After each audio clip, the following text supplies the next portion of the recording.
Buenos días a todas y a todos de nuevo a esta.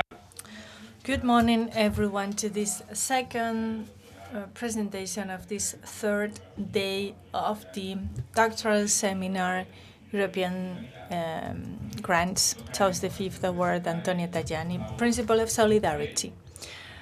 So this is the fourth panel that I will chair too. Marco Marsili from the Institute of Political Studies of the Catholic University of Portugal. But I will introduce him first. He's graduated in political science and international relations and in institutional communication. He holds a PhD in history, security studies and defense, and 2 advanced postgraduate diploma degrees, history, security studies and defense, plus political science and international relations, security and defense. He holds a research position in major civil and military institutions in Portugal. His research fields lie in the broad area of international relations, security and defense, with a specific focus on international law, international humanitarian law, fundamental human rights, terrorism, counter-terrorism, hybrid warfare, and unconventional conflicts. He has a very specific profile, different from the ones we've had in the previous days, because he already holds a PhD and has some extended experience in presenting before a public, before an audience. But his topic, he will be talking about, his research is about the maritime Silk Route, strategic axis for China and the European Union.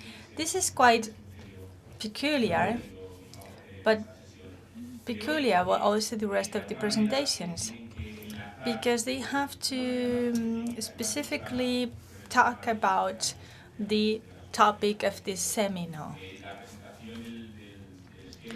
the principle of solidarity.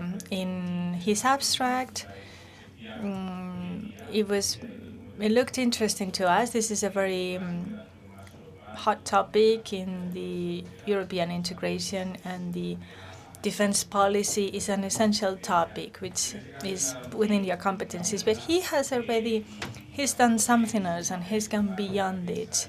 Even if he talks about defense and the European strategy in your research, you'll be talking about the economic point of view, the transportation point of view, in this case the maritime routes, which is something that lies a little bit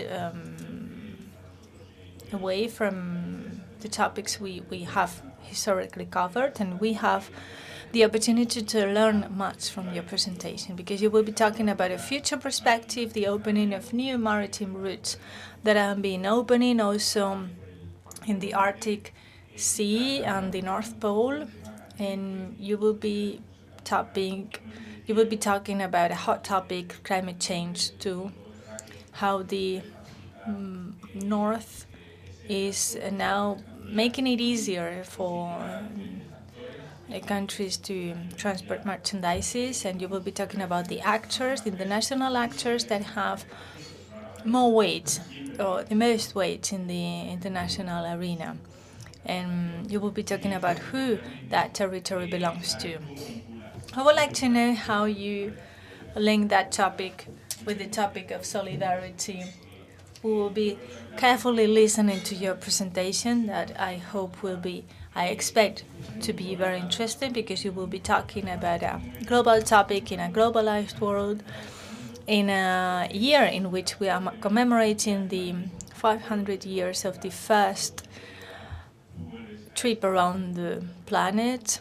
That was the origin of the current maritime routes. And Europe is also an economic power. So I would like to see how you link all that with the principle of solidarity. So Marco, you have the floor.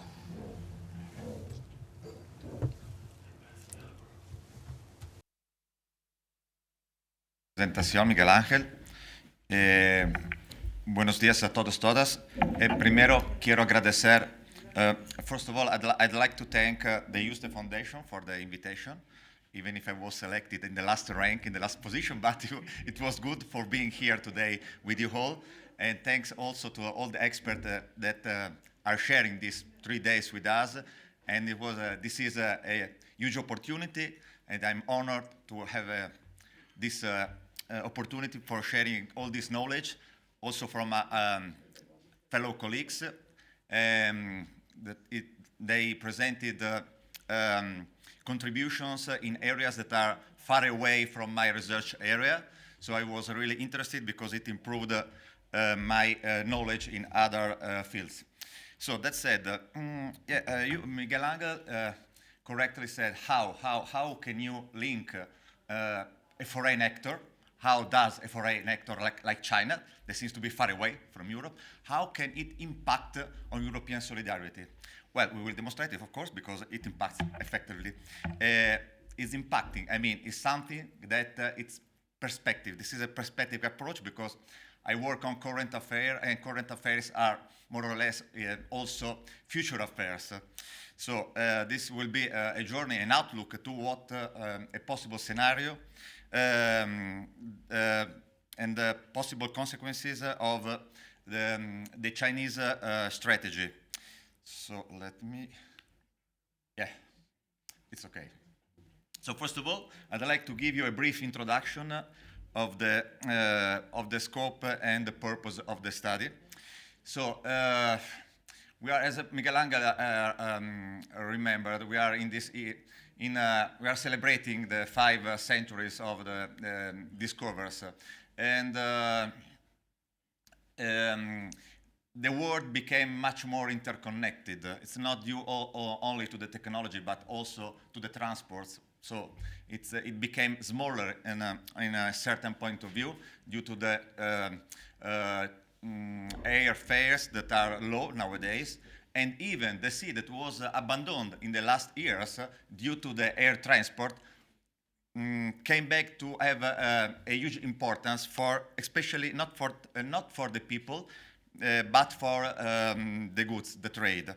So the Chinese leadership delivered a strategy that is called Belt and Road Initiative, or BRI. And this strategy aims to build a new Silk Road. So we come back to the old times of Marco Polo, but this is a new Silk Road that's also a terrestrial road. And so through the roads and through the railways, but it explores the maritime routes for bringing goods from China to Europe. And this is a real big challenge because it has a lot of implications that we will see during the presentation. So we all know that China is a rising power, global rising power. Still 2 years ago, the United States government presented China as a regional actor, but China is not a regional actor because the Chinese leadership started this long path. They have a long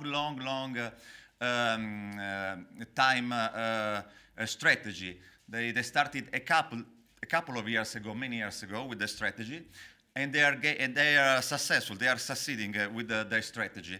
So maybe not we all, but maybe most of the Western leaders had underrated the potential of China as a rising power and the capacity of China of projecting itself in the world.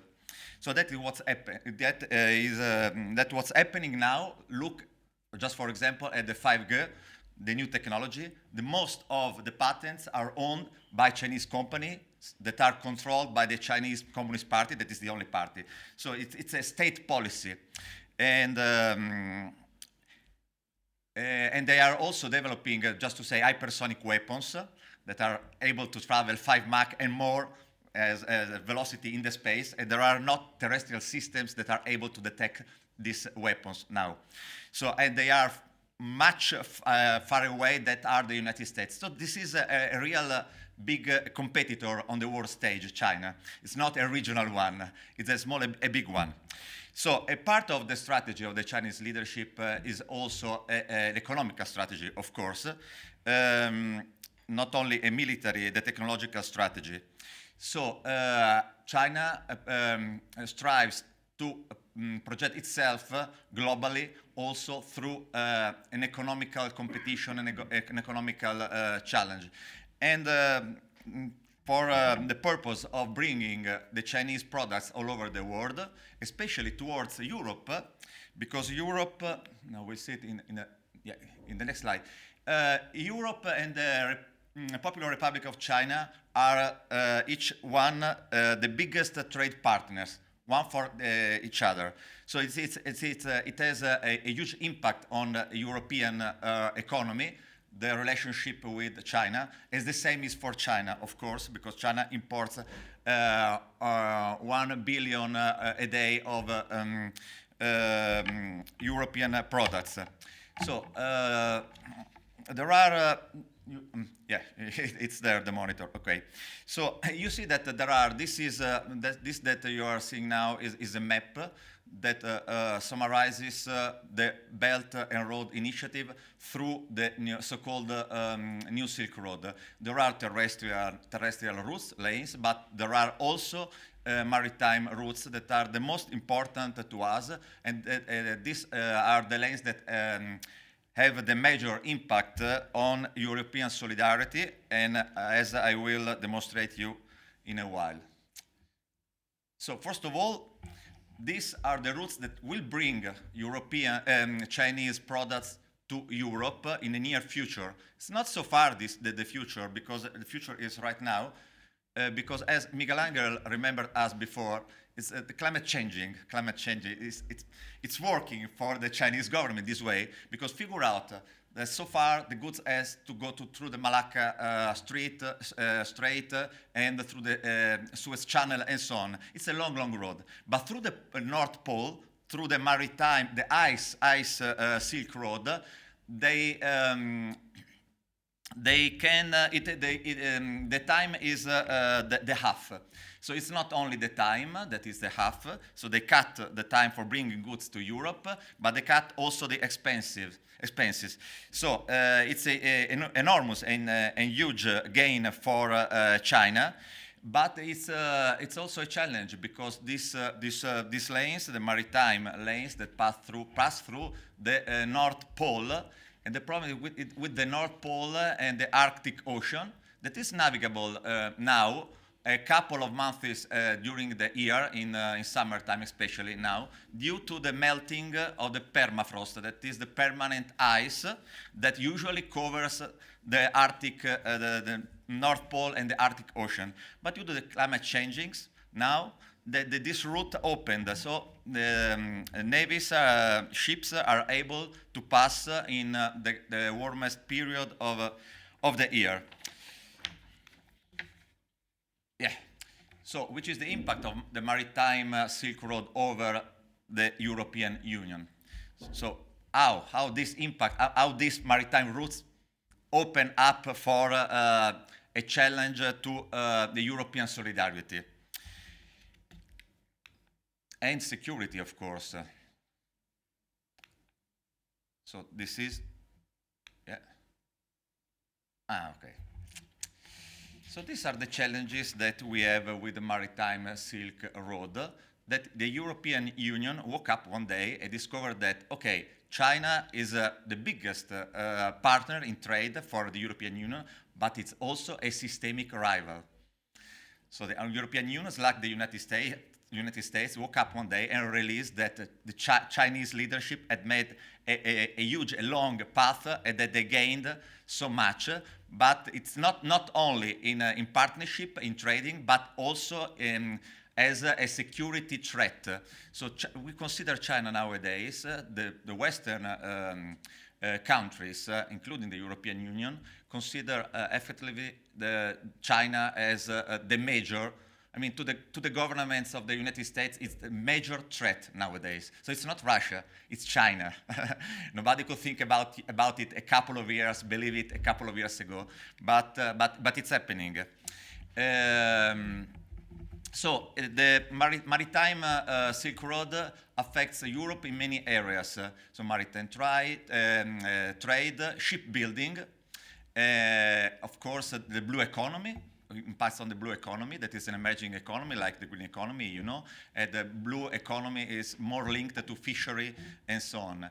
And the global presence of the Chinese Navy. So it's a military presence because China has another strategy that it's improving its presence, its maritime presence, so is a naval power. So this is another challenge. We figure out that not only merchant ships will pass through the North Pole, but also military ships, vessels. So it's a double challenge that we will have, because in this way the Chinese military ships will arrive straight to Europe through the North Pole, something that you couldn't figure out, imagine, a couple of years ago. so we are used to perceive as the nearest threat to European security. We are used to think about Russia, because China is 900 miles far away from the North Pole, so it's really far away, but not so much far away nowadays with the melting of the permafrost. And it has been calculated that the Maritime Silk Road, the new Chinese strategy for bringing goods to Europe, creates more competition than cooperation opportunities.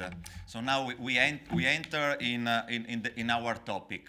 We must keep in mind, bear in mind that Europe, it's not only the European Union. It's something more than the European Union. I'm not talking about political institutions that, like the Council of Europe, that are much more broader than the European Union itself, because encompasses the Council of Europe countries like Ukraine, like Belarus, Russia, and so on.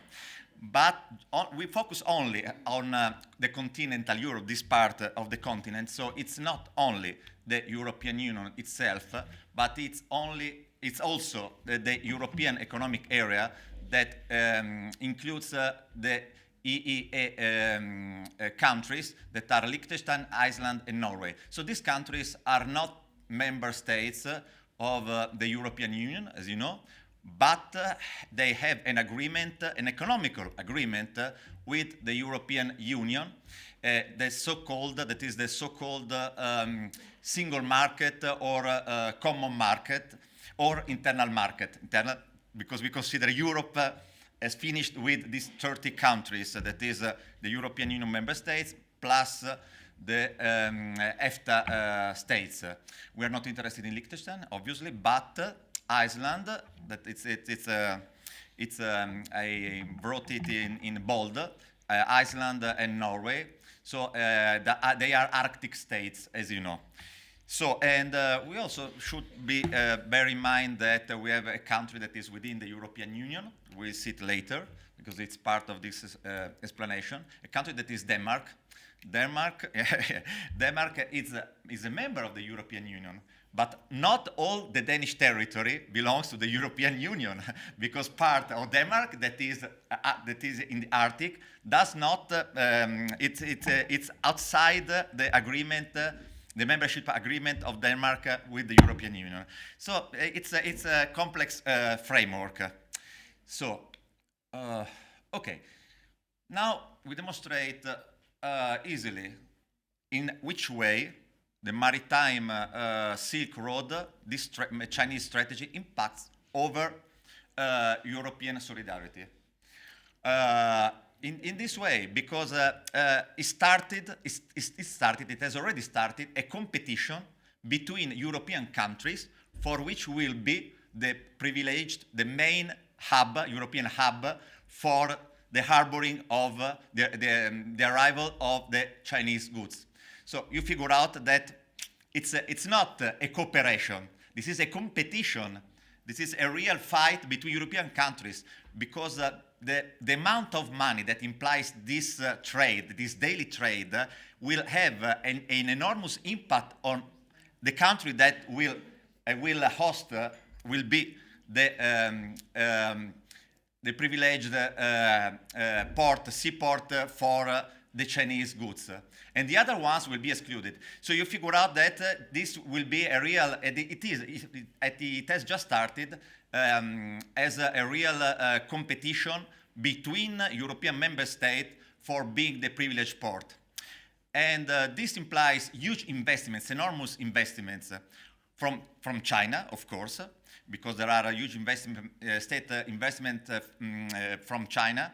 But figure out the impact of these investments on the local government. I mean, on the government of the country that will host this seaport, that will be the privileged seaport for the Sino-European trade. I mean, this country will depend, the economy of this country at the end will depend on the Chinese investment. So at the end, in this way, through the economical power, China will gain also a political power within Europe, and in this way, it will interfere within the politics of the local government, will be able potentially to interfere with the independency of the local government, and in this way can undermine the European solidarity. You know, it's like having a proxy government within Europe. It's like it's what's happening with, okay, it's not officially, but what is doing Russia with populist governments, it's backing, supporting populist movements within Europe, in this way undermining Europe from the inside. So the scenario will be more or less the same with China. And the competition is not only between European EU member states, but as I told you before, it's also between European member states and the EFTA countries. So we will have, and we already have, a double competition. First one, for which country will host the privileged seaport, the privileged hub for the Sino-European trade, is first competition is within EU member states. But the competition is also with EFTA countries like Iceland and Norway. So which country will win this competition? We still do not know, obviously, but it's a fierce and strong competition because we are talking of a big amount of money. So it will have a big impact.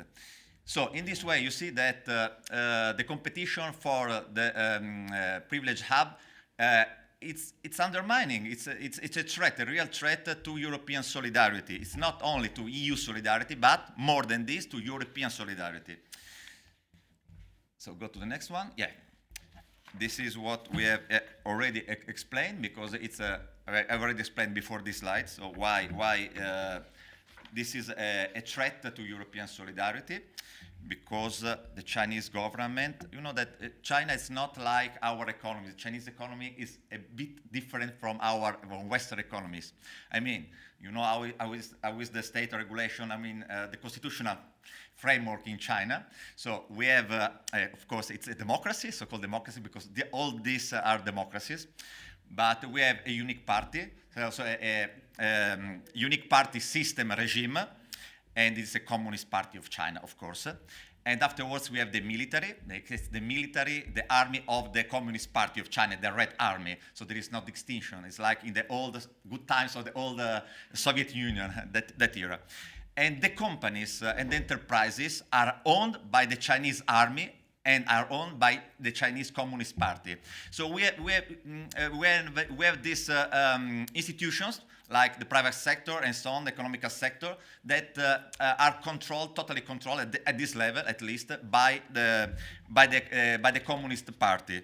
So by this, you can understand that an investment in European seaports, whatever other investment, it's not an investment by Chinese companies, private companies, enterprises, an investment directly made by the Chinese government, by the Communist Party. So that we have to understand it, to better understand, to grasp the level of threat that this strategy implies and the impact on the European Union. So why security also a security? That the security issue, the security threat, it's also another threat to European solidarity.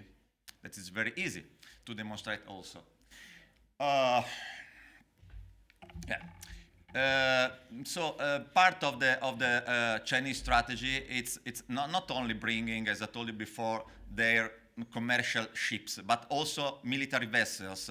So we will assist to an increasing presence of the Chinese military navy in the Arctic Ocean. So you will observe in the future maybe Chinese vessels in front of Norway, on Denmark, and so on. In this part of the world that, according to international law, is nobody's lake.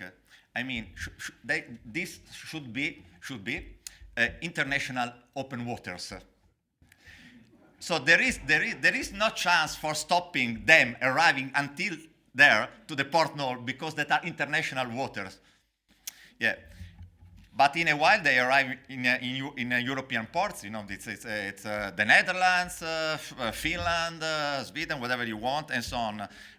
Lithuania. It's easy. It's 900 miles, as I told you before, half of the globe. But they arrive they knock on our door, tock tock,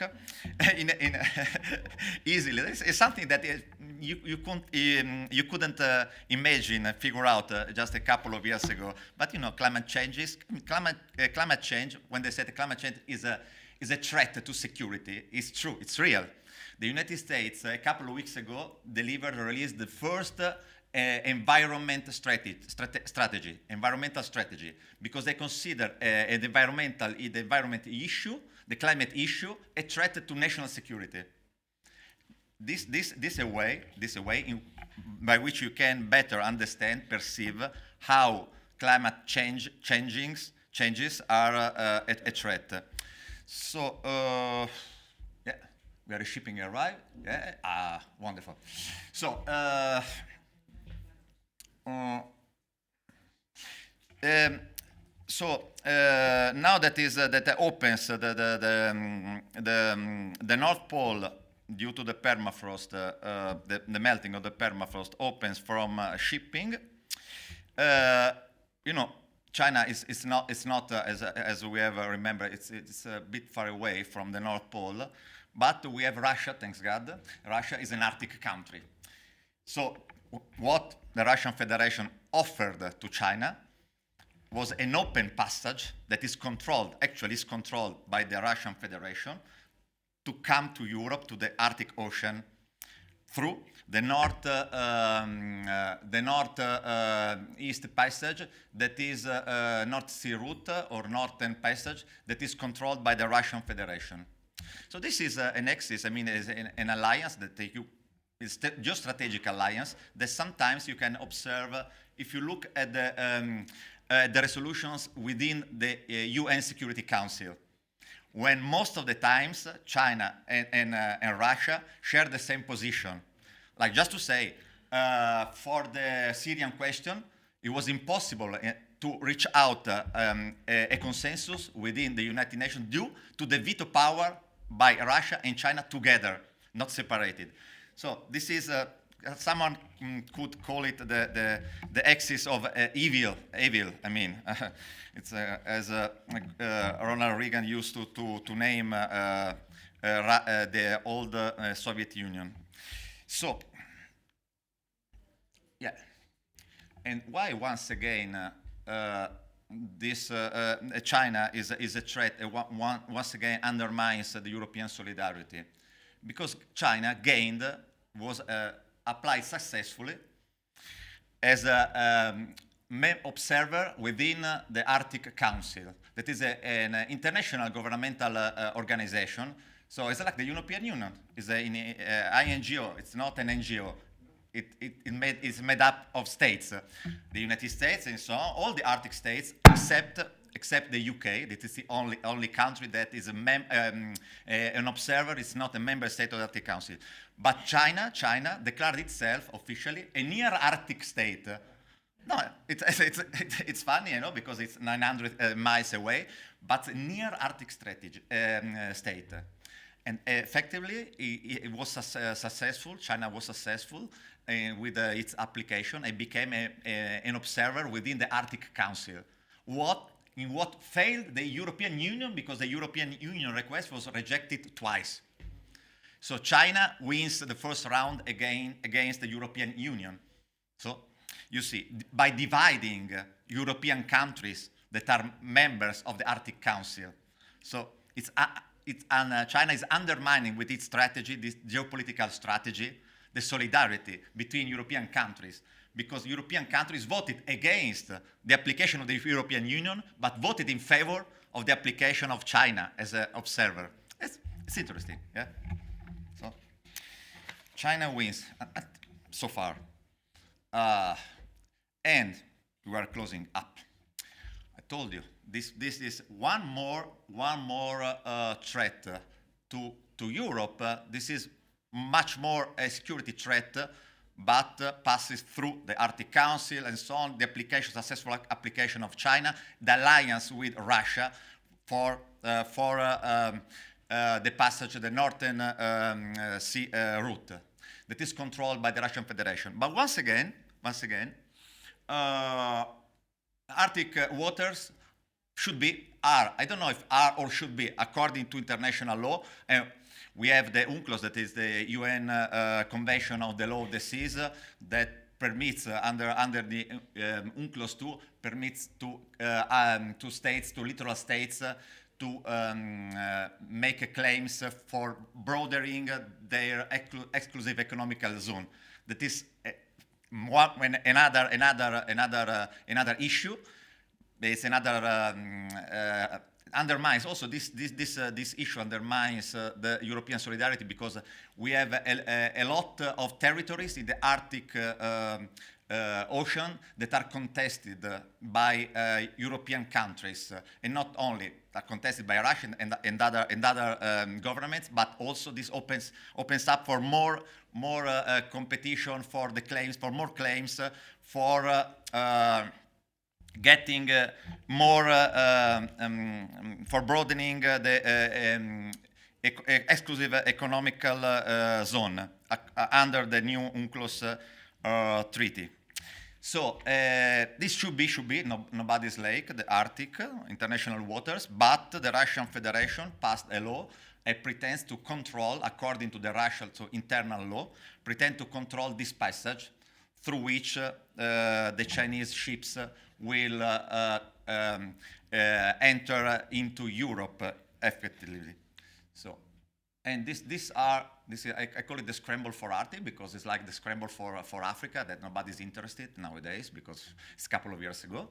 And but we are testifying now the scramble for Arctic due to all these claims, territorial claims. And this is another real challenge, because it's among members of the Arctic Council and between European countries that are Arctic states.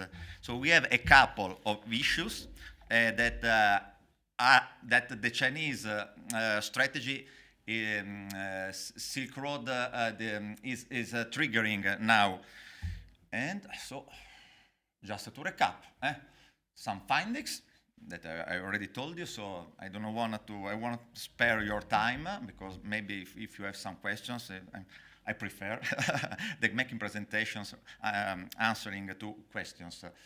And it's my opinion that the European Union should take more seriously all the threats that come from the Chinese strategy, because this is a real complicated context that triggers a couple of issues that are also security issues, and economical issues and so on, but we have seen this is a real challenge to European solidarity, because this Chinese it's a long-term strategy that is something different. I mean, most of the political leaders think about the next elections.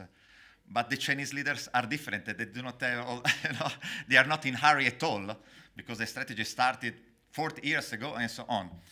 So, and this is all. So thanks very much for your attention, and thanks for the Yuste Foundation, of course, yeah. And I will be always available. Thanks. Thanks. Muchas gracias. Muchas gracias, Marco, por... Thank you very much, Marco. Thank you for this very interesting and dynamic presentation. It was particularly interesting, both in terms of how you introduced it, and in terms of the topic. As I said before you spoke, I thought that the presentation, I was expecting it to be very inspiring, and I was talking about it with Susana del Rio, and we were very surprised by all this analytical and geopolitical and strategic analysis that is based mostly on economic aspects, because we are addressing here how economy has interesting geostrategical implications. Okay, not all of us are surprised. I know that Eric works on this topic and he's very familiar with this. But it is an innovative topic that is not addressed too much. It's not discussed very much, at least in some of the realms that we work in. And it was very interesting how you connected it to solidarity and how it's a threat. You approach this as a threat to solidarity. We have talked about European solidarity and the different policies that focus on solidarity, and now you are proposing something different. You took the topic outside the European borders and you took it to Asia. Yesterday we talked about Latin America. You talked about an Asian approach, and you said that the implications are going to be worldwide.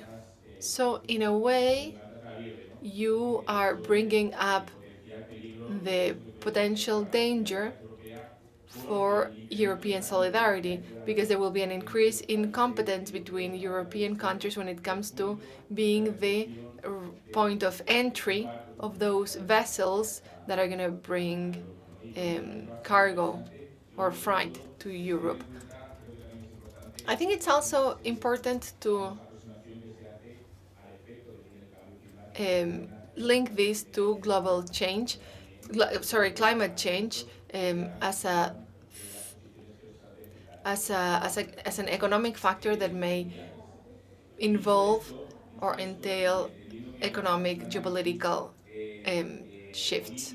You carry out a political geostrategic analysis looking into the future, and you say, hey, beware, China's there, China's moving, and there's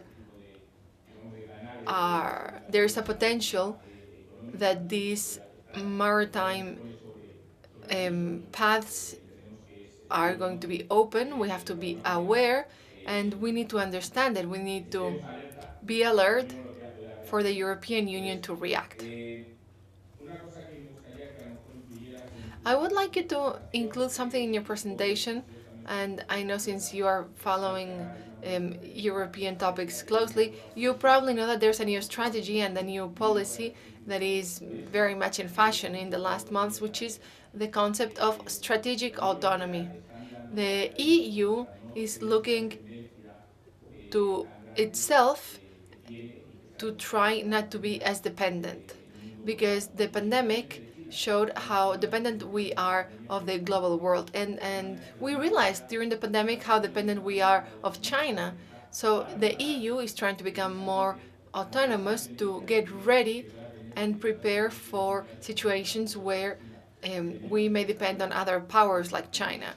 We know that this threat is visible if we fully depend on Chinese products, but I think that the EU is trying to get ready especially after the pandemic, because the pandemic made us aware of this dependence, and we cannot allow ourselves to be so dependent, especially with what we have seen. I would like you to include in your paper the endeavors of the EU to not be so dependent. You talked about the EU applying to be in the Arctic Council and how it was rejected. So probably the EU is somewhat aware of the situation. So in your paper, it would be interesting to include the different policies carried out currently by the EU to face this potential threat from China. Furthermore, I would like you to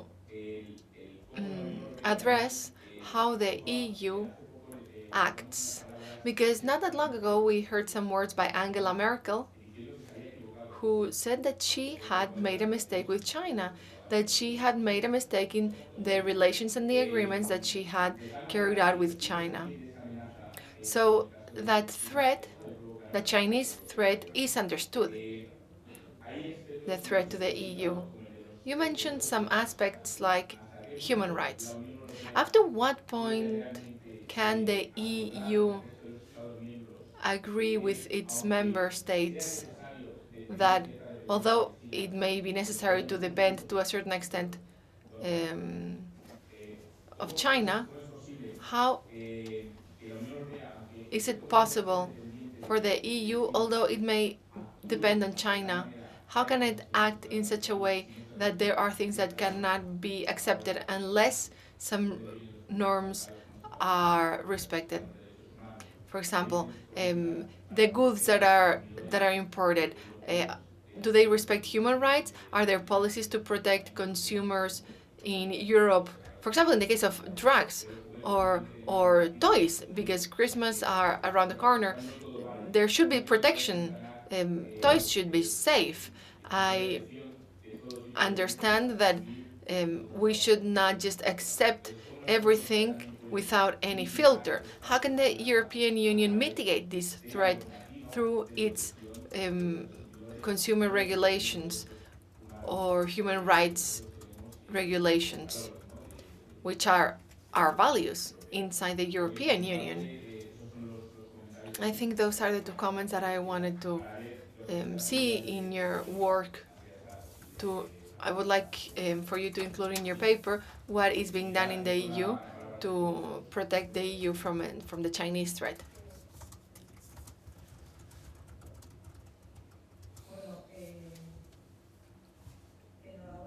Congratulations, Marco, for your presentation and for your work. Miguel and I were discussing that the presentation itself, the maps, everything was so clear, and the images matter. And the effort you made in terms of content and analysis, as in your presentation, matter. And I love maps. I love maps. You're like Marco Polo, Venice, 13th century. Everything is connected. Everything is connected in this life.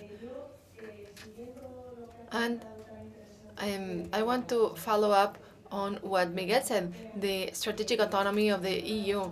Last week,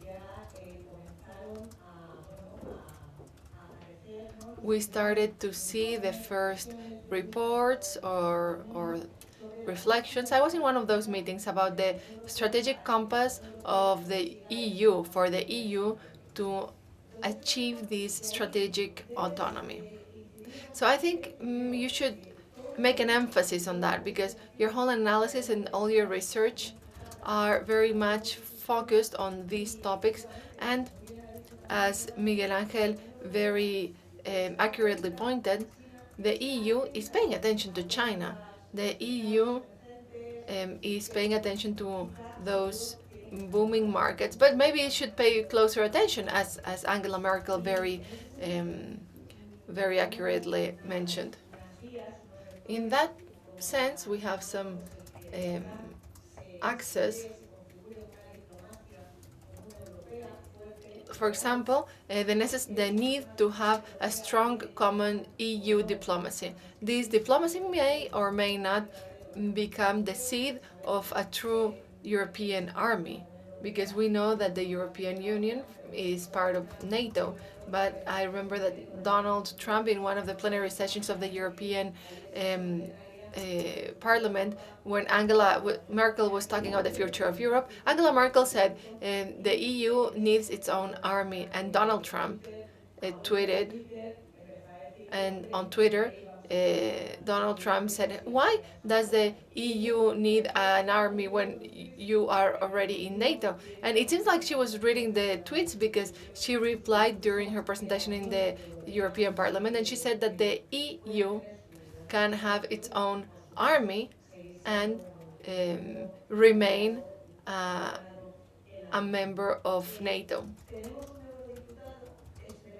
We have MP of the European Council, Nacho Amor, who's working on this common joint European policy. It's very connected to your work, and we are working on that compass, that strategic European compass. And I want to wrap up by telling you that you are aware that right now we have a very important issue with value chains. Manufacturing in China, chips. You who are so familiar with these topics, we have this factor of European solidarity. How can we maintain this value chain active regardless of the absence of chips? I think you will be able to connect this with your research work somehow. But the main aspects are compass, strategic compass, to reach that strategic autonomy of the European Union. Thanks so much for the images. Thanks so much for the presentation, and congratulations. Well, I agree with all that was said, but I think the old world and the world after 1919 is closed. In 1919, we imagine United States were going to have their own purpose, and Closer. closer. Yeah. And Europe could become more independent vis-à-vis United States. But in Arctic policy, United States are more and more interested in Greenland. They are present in Iceland. And if for a Christmas gift you have a submarine with a nuclear weapon from China in the North Sea, what? So I think the challenge for us is to be able to answer that kind of threat, but to answer it independently from the United States. Because if we don't, we can be engaged in major conflicts in East Asia and in the same time in Arctic area. If American interests in East Asia become more stronger expressed and become a conflict with China, we will have also some events in Arctic, and we will engage. No problem. And so is what Europe must have its own foreign policy, but its own foreign defense. But there is a common point between China and Europe. It's long time. China has a long-time strategy. Europe has a long time processing to decide, and no strategic culture. That's why relationship with Great Britain is very important. because it is with France and also a few others, the only partner for us to be able to react and to have a part of decision. Muchas gracias, Eric. ¿Alguna intervención más de este lado? Y si no, miro al otro lado. Si quieres, vas contestando y dejamos que mientras tanto los compañeros pues vayan pensando en las preguntas que haya que hacer, porque incluso, y ya esto lo dejo para las compañeras que hablaron del tema más del otro lado del Atlántico, ¿no? Está también toda la relación con América Latina, ¿no? Y todo lo que supone esa relación también marítima con América Latina. Quizás queráis comentar algo al respecto. Marco, por favor.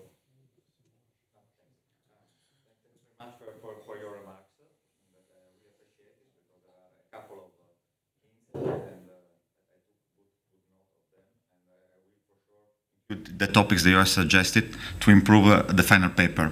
Now, I'd like, after I come also to this link that maybe it's not so known, but between Europe, through NATO, between Europe and Colombia, because it is the only South American country that successfully applied for being a NATO member. So it's something strange, but it is.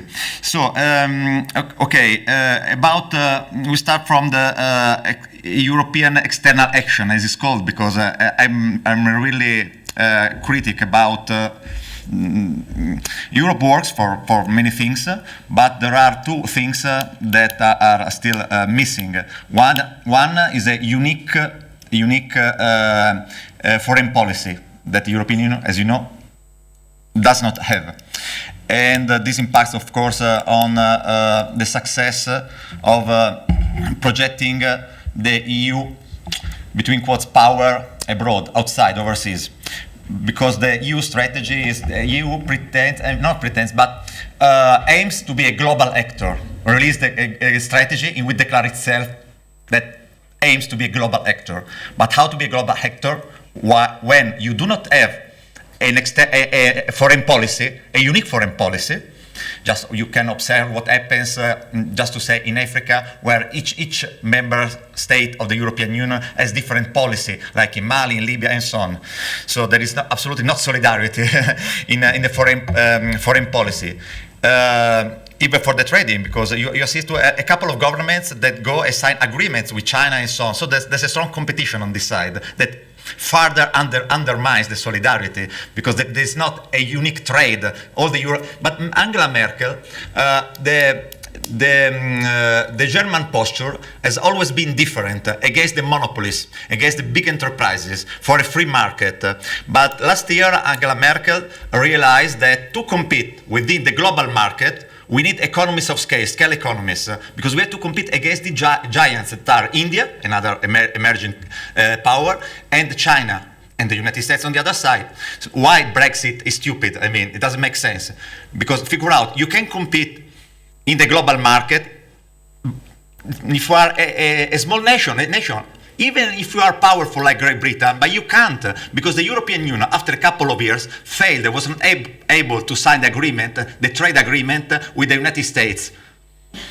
Was successful only in signing the agreement, closing the agreement with Canada, but not with the United States, because the United States has an economy that is so strong that even the overall European Union was not able to reach an agreement on trades and tariffs. So it means that alone, each European country does not have any possibility for surviving, to compete in the global market. And this implies, of course, a unique foreign policy.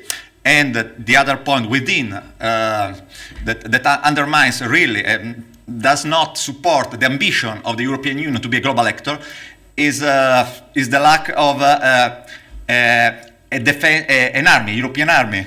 So Europe, all the European countries are members also of the NATO. And so European security is granted through the NATO. And what is worse, in my opinion, is that all the member states of the NATO, European member states, committed themselves to spend at least 2% of the gross product in weapons, in weaponry. That should be, according to the NATO, of course, interoperability weapons. I mean, there should be weapons that can be used by all the countries. So it's not are not weapons that you armies that you can build in your own country, because all the countries, but the level of the technological development, I mean, the United States, they have the capacity, the capabilities, and everything. So at the end, what happens? That European countries spend 2% of the gross product for buying American armies to sustain the American industry. That are, of course, positions of labor positions and so on. So I think that we are supporting in this way. The Europe depends on the United States. So the European Union follows slavishly the United States, like in 2001 the Afghanistan invasion was an illegal invasion because there was not coverage by the United Nations Security Council, so it was illegal.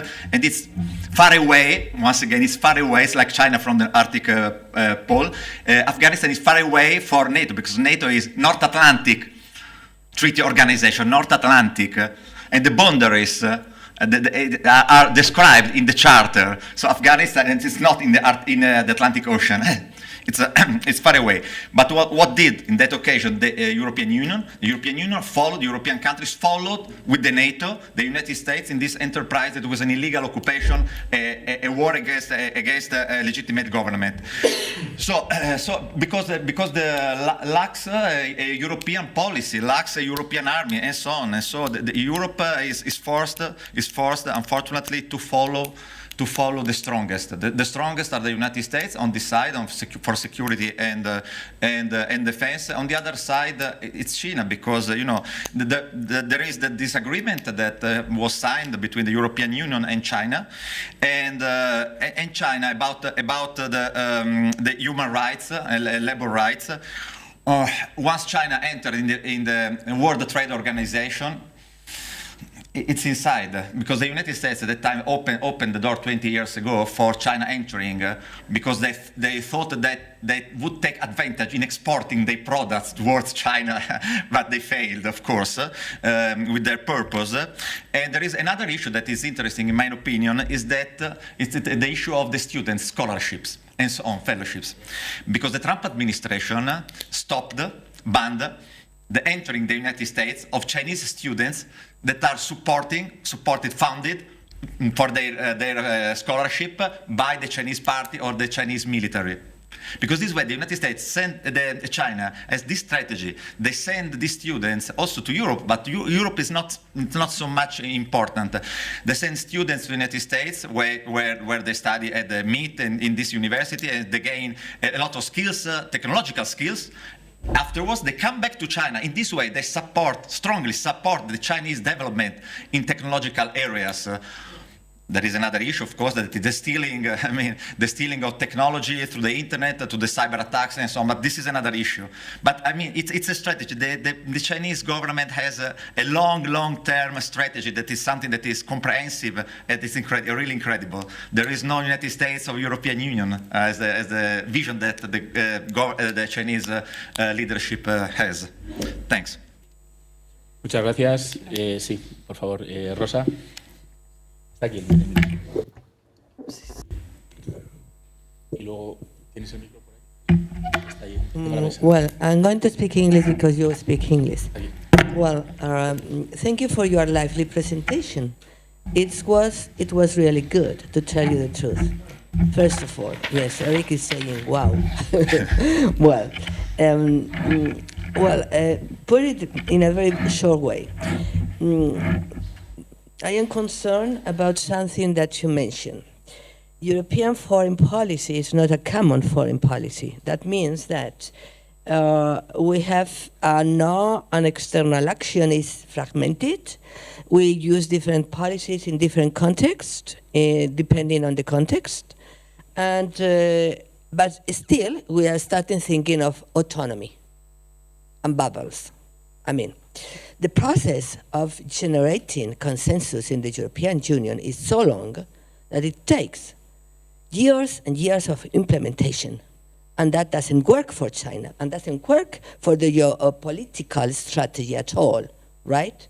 Then what I find is that we cannot think that the European Union is a global actor in a global market if we don't have a common foreign policy. That's the first point we need to build up, right? The second, I consider there are two pillars, trade and security, the two pillars to develop a long-run strategy for the next 20 years, put it this way, 20 years. Then if we think of trade, it's important, and if you think of security, of course, it is much more important. But now it comes here, your concept, because you say, well, solidarity versus competition? Put it this way, I mean, is solidarity versus competition? Or does it mean a threat, or does it mean a challenge? There are different approaches to both ideas, because it depends on how you approach to it. That you can think of in different ways, the maps, I mean, the scenario, where all this trade, all this risk concerning security that Eric mentioned are now, we have to put on the table, because we have to take risk when we go into a new trade channels. But I agree with Angela Merkel when she says, I realized that China was a partner, and it has to be a partner in the very short future. Well, what about, well, my question has to do with your, I mean, how, I am concerned about the result or the consequences of the alliance between the Russia Federation and China. Because that sort of linkage can be very, very dangerous for European Union. That is probably, for me, is the biggest concern right now. Thank you.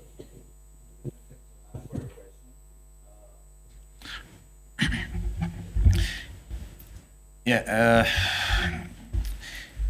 this alliance is the Sino-Russian alliance is really, it's dangerous and furtherly jeopardizes puts in peril the European security. That it's not. I mean, be mindful that it's not a defense issue. Even if nowadays defense and security issues tend to overlap. But this is a security issue. It means that you do not need to be afraid of a Russian or Chinese invasion, of course. But it's a threat. I mean, in a way, security threat-wise, a security threat because undermines the autonomy of the European Union, of the single, of our market and so on. So we will become in the future more and more dependent on China and on Russia. So I mean, Europe as a political actor, the weight of the European Union as a political actor will be in the future will be much more small than it is now. But the policy of the Merkel government, the cabinet, was opposed because I used to say that it's business as usual, because it's only an economic issue at the very end. It's only an economic issue. So all these muscularly demonstrations and so on, like sending the navy, the float, and so on, and these kind of things, and deploying the army at the border with another country. Okay, nobody thinks about invading a third country. It's something that it doesn't happen, of course, even in Europe. But Europe was not able to solve. It claims to be a global actor, but it so far was not able to solve the problem within the European Union. Look at Cyprus. Cyprus is a member of the European Union, still occupied since 1974 by Turkey. But it's a European member country occupied, and so the foreign policy, where is the European foreign policy? There is not. Look at in Georgia, Abkhazia, Ossetia, invaded by the Russians in 2008. Ukraine invaded in some way, or annexed a part of the territory of Ukraine, annexed by Russia, and the European Union is watching.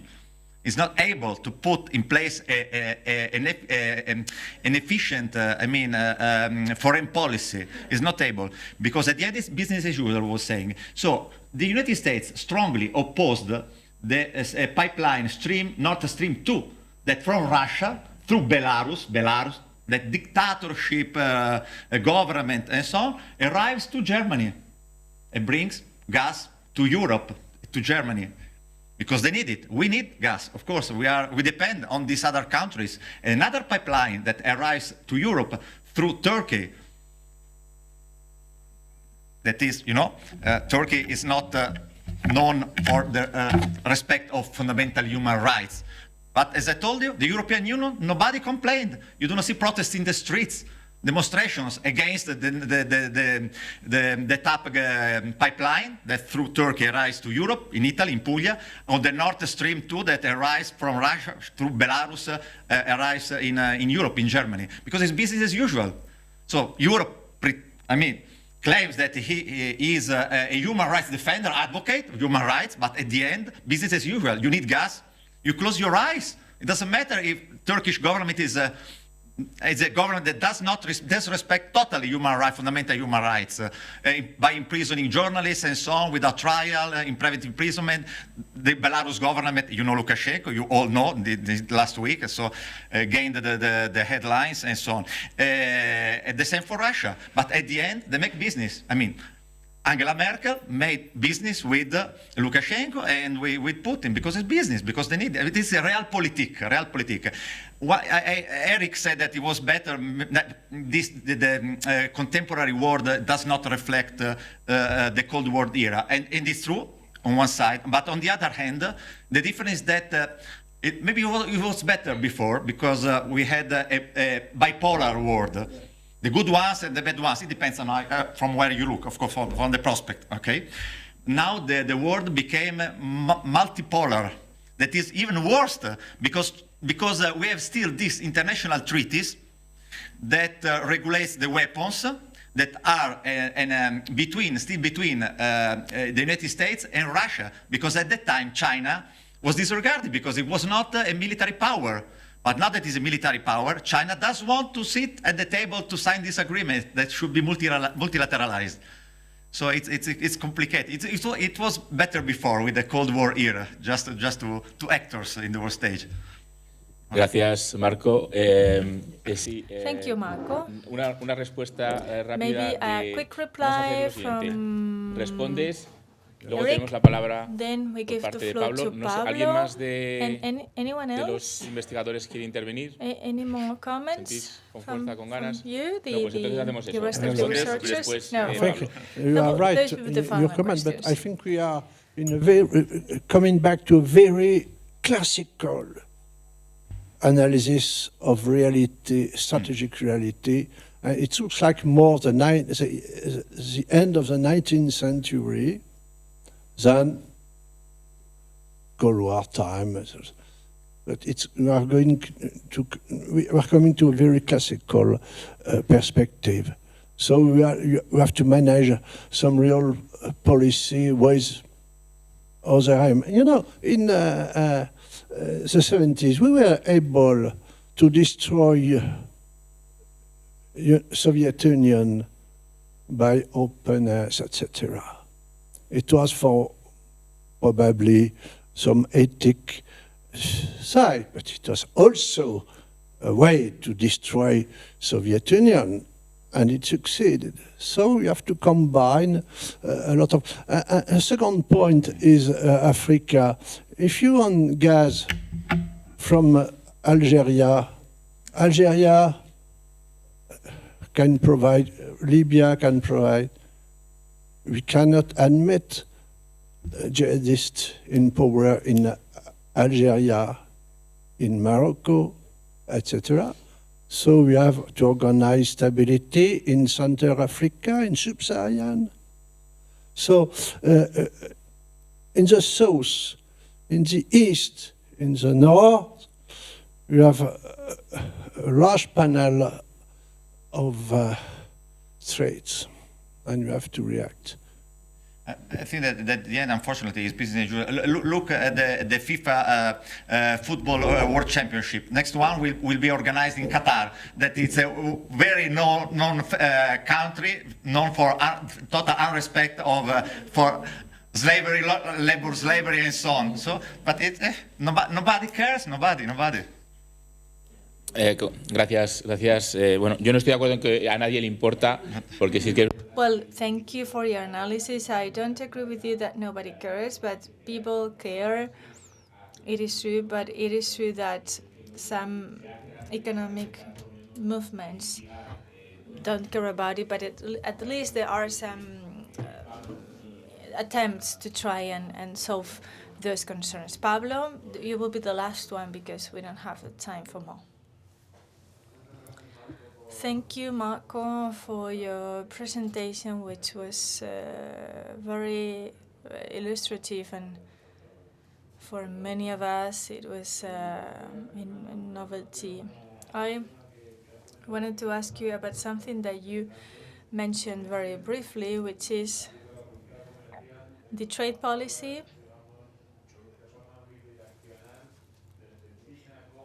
from China, the routes to get to Europe. You said that the European Union was the main trade partner for China and vice versa, but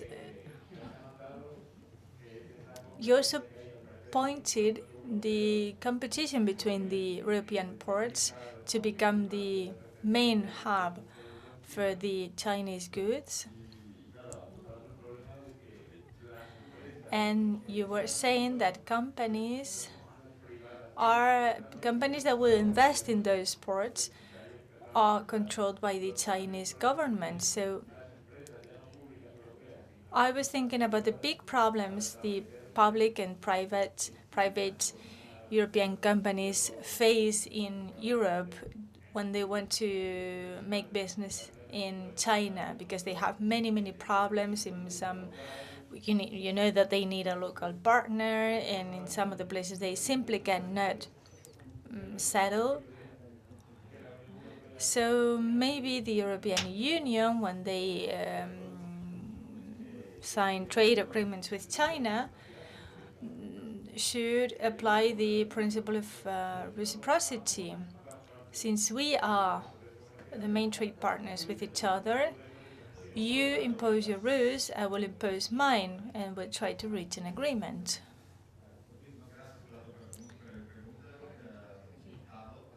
Thank you. You know, when we had the last financial crisis was 2008, 9, I don't remember exactly. Yeah, thanks.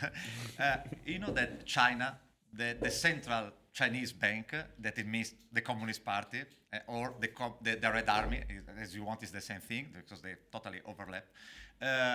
They invested an enormous amount of money in European bonds. So, you know, this is so you see, it's a multi-phase strategy. This one that at the end it's an economical strategy. At the end, it's not a force strategy, military strategy. It's real an economic strategy, because when China saves Europe from the bankruptcy, more or less, it's like this. It comes to the head of the European Union, the European countries. Afterwards, you know, when you buy some billions of euros of public debt of Greece or Ireland, because Ireland were in bankruptcy, you know, at that time. So you should figure out that governments and Iceland is outside the Eurozone. So you can figure out that these countries, these governments depend largely on the Chinese will. I mean, you lose in some way your independence, you know, because they buy you. It's like this. But you see, in the trade between the Sino-European trade, you know, we have a lot of. If you look, we have a lot of goods that are imported. They have the mark CE. No, that it means that they should abide by the standards within the European Union. So you can't import products that does not abide by don't fulfill the European standards, but happens the same because we are invaded on daily basis from products. I go in Lisbon when I live in Portugal. I go to the market in the street, and there is a huge, it's full of fake products from the most known brands, you know. I don't want to cite because I don't want to make any publicity, but the most renewed brands. So, but how they come to Europe? How? Through the ports, to the seaports. It means that there are not controls. And figure out that the level of corruption, when China chooses the privileged port, figure out the level of corruption that that it's possible in some context, in some governments. Figure out, you go to some country like I don't want to speculate about the Lithuanian government, but it's a small country. So a huge amount of money can buy whatever you want in this context. Not in other countries that are strongest economically and so on. They have a democratic and so different tradition of the leaders. But some countries, maybe there are governments that are more sensible, and this can open also for the entering in Europe of products and goods that are counterfeit. I mean, that are not that are fake copies of famous and original marks.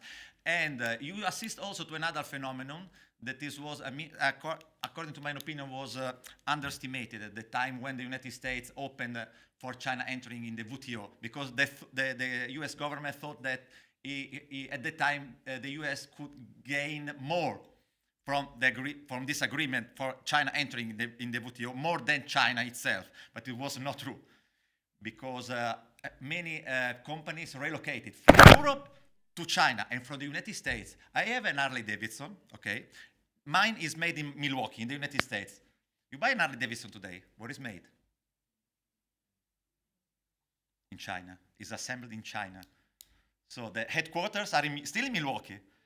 The company is owned by Kawasaki, that is Japanese company, but is made in China.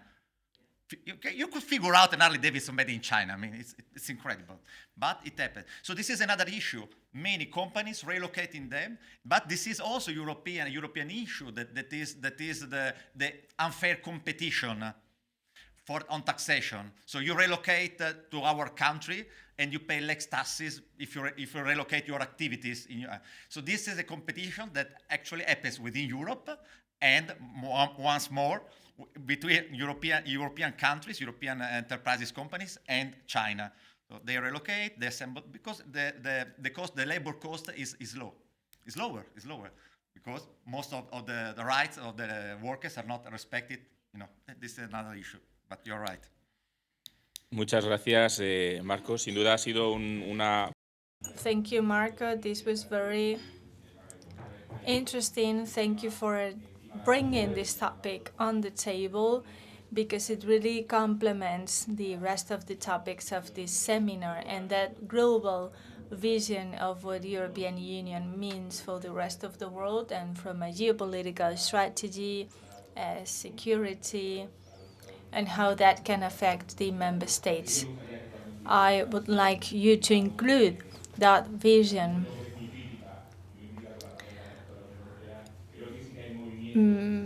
of consideration of what the European Union is doing right. I know you're very critical with the European Union, but I would like you to understand and recognize that the European Union is doing something else, and that this is not only a threat but an opportunity, because it is really something that could be useful for Europe. So you should maybe include that point of view too. But thank you for your presentation. I think it was quite an interesting debate. Well, we are on time, so thank you.